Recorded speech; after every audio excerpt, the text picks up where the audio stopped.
And now, First Warn 5 weather with meteorologist Samara Kokinos.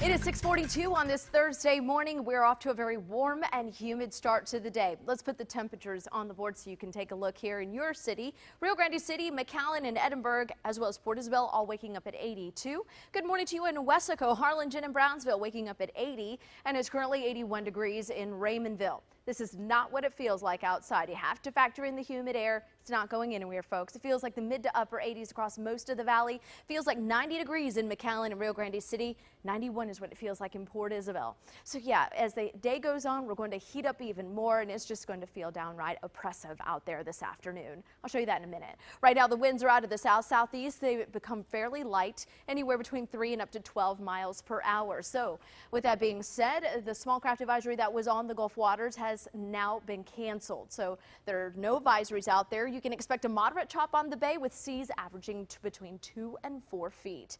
We continue to track the tropics on Channel 5 News this morning as we take a look at Gert. It is a Category 2 storm just situated off the coast of the New England state. So as it moves east-northeast, it's still going to weaken, but it's going to stay over open water, so no impacts directly to land. Back over the Atlantic, we are watching a few tropical waves. This one has a 70% chance of developing as it moves closer to the Lesser Antilles, and it's going to move into the Western Caribbean, so that's something that we're going to keep an eye on. It could turn into that tropical depression over the next 2 to 5 days. Behind that, another tropical wave is going to move more west to northwest, but it has a 50% chance of developing, and the one situated just south of the Cabo Verde Islands has a 40% chance of developing into a tropical depression. So boy, yeah, we're going to keep an eye on the Atlantic. It is definitely heating up out there. Meanwhile, back at home, this is what you can expect. We're going to start the clock on Saturday because there's really not going to be much change until we start to get to the end of the weekend. High pressure will stabilize all that air, reinforcing the dry weather as well as the heat. But then a weak upper level disturbance will make its way closer to the valley. The thing about it is it's going to increase our cloud cover a little bit on Monday.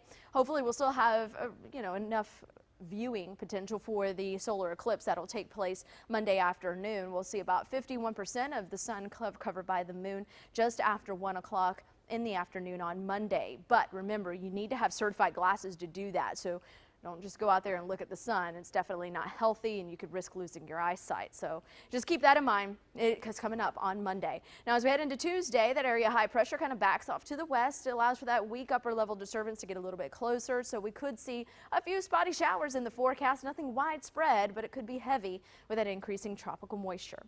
100 degrees is where we're headed today, but factor in the humid air. It'll feel like 105 to 110 pretty much valley wide.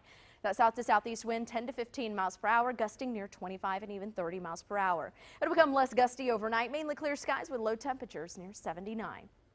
Here's your First Warn 5 7-day forecast. We're back to triple-digit heat tomorrow with breezy conditions. Saturday and Sunday will be in the upper 90s. We'll have increasing cloud cover Monday and Tuesday. We'll stay in the upper 90s through midweek, but we could get a few spotty showers there on Monday and Tuesday. Right now, your rain chances are pretty slim, near 20%. Your overnight lows will stay in the upper 70s for the next 7 nights.